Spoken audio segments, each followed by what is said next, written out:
Hey everyone, and welcome back to my channel. My name is Josh and this is your stimulus check update for the next stimulus package for Monday, September 14th. I hope everyone has had a wonderful weekend and that you all have a great Monday ahead. In this video, I'll be discussing both the first and second stimulus check. I'll also be discussing unemployment, the possibility of Trump's executive order for a second round of stimulus payments, and then I'll be wrapping up this video by answering some of the comments and questions that I received in my previous video. But first, if you wouldn't mind real quickly liking this video and giving me a big thumbs up, it really just helps with the YouTube algorithm in terms of pushing this video out to other viewers like you and hopefully helping other people like you as well. Okay, so I'm going to kick off today's video with just a quick update on the federal unemployment insurance benefits. We now have around half of the states paying out, which, let's face it, should be a little bit better by now, but it is what it is. Up on the screen, you'll see the list of the states that are now paying out the benefits. Keep in mind, if you see your state up on the screen but haven't yet received the $300 federal plus up, you must be receiving at least $100 in state unemployment insurance benefits. Next, up on the screen, you'll see the list of the states that have been approved for the benefits, but they haven't started paying them out to their residents yet. The majority of these states are expected to begin paying out these benefits over the next week or two, so let's hope it's not much longer than that. Also, currently, Arizona, Massachusetts, Missouri, Montana, and Texas have officially depleted their $300 weekly benefits, so residents in those states will only be receiving their normal state unemployment benefits.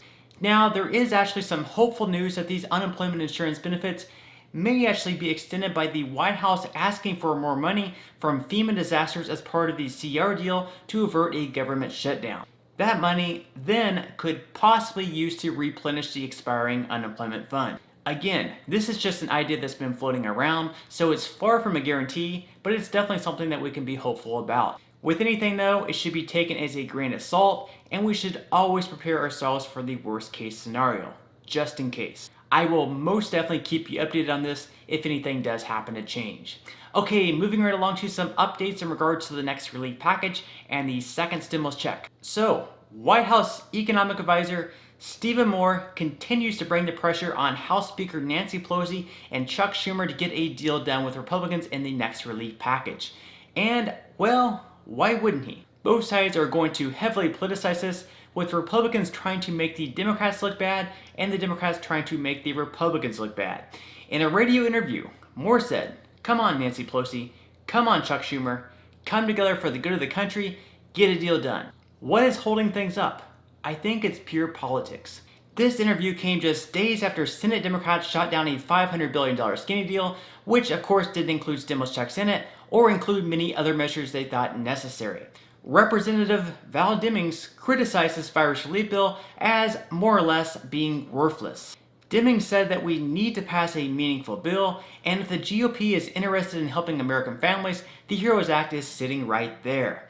And sitting right there it is. The House Majority Democrats passed the HEROES Act 4 months ago, but it included things Republicans felt unnecessary, such as giving $10 million to the National Endowment for the Arts, giving illegal immigrants stimulus payments, and providing tax breaks for millionaires and billionaires by repealing the SALT limitations. Demings also recently had an interview with CNN's Jake Tapper where she was asked if it would simply be better to compromise with Republicans and give Americans some relief rather than nothing at all.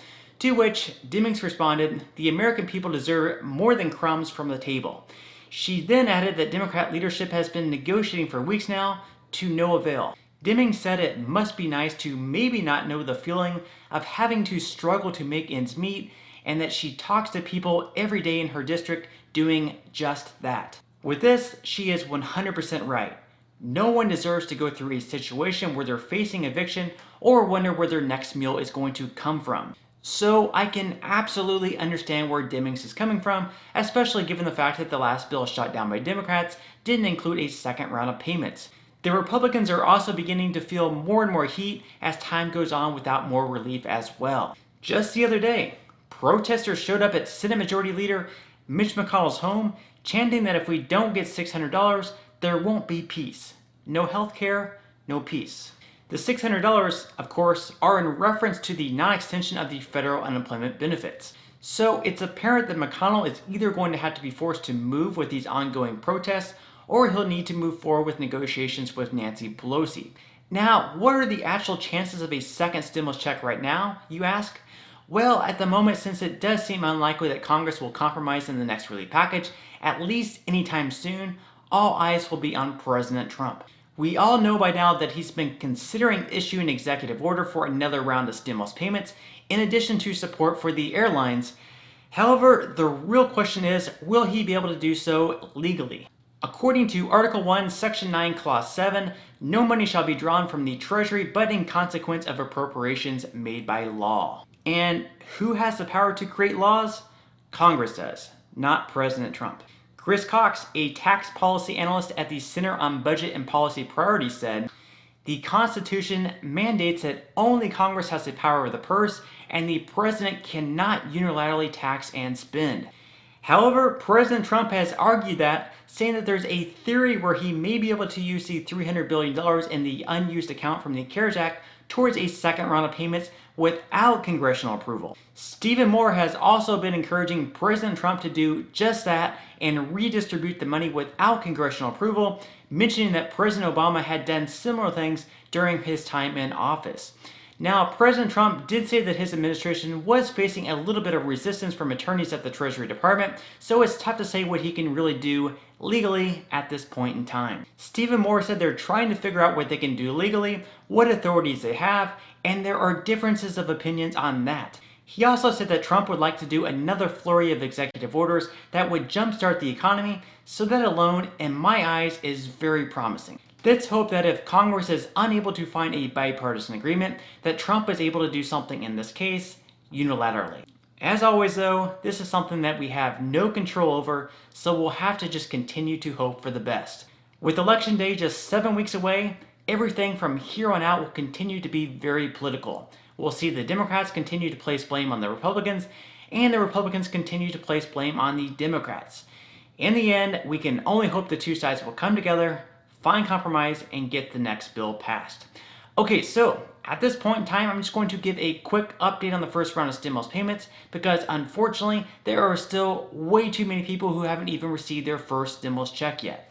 This is such a shame because these checks started going out several months ago, and honestly, it should not take this long for the IRS to have these payments out to everyone by now. With that said, let me know in the comment section below if you received your first stimulus check or if you're still currently waiting for it. Now, if you'd like to get in touch with the IRS in regards to your first stimulus payment, you can still most definitely do so by calling them at 1-800-919-9835. And the only thing that I would recommend is to call them a little bit earlier in the day just to avoid those longer hold times. Also, it's quite possible that by calling them, you may not find out much more information than what you can already find yourself through the payment portal.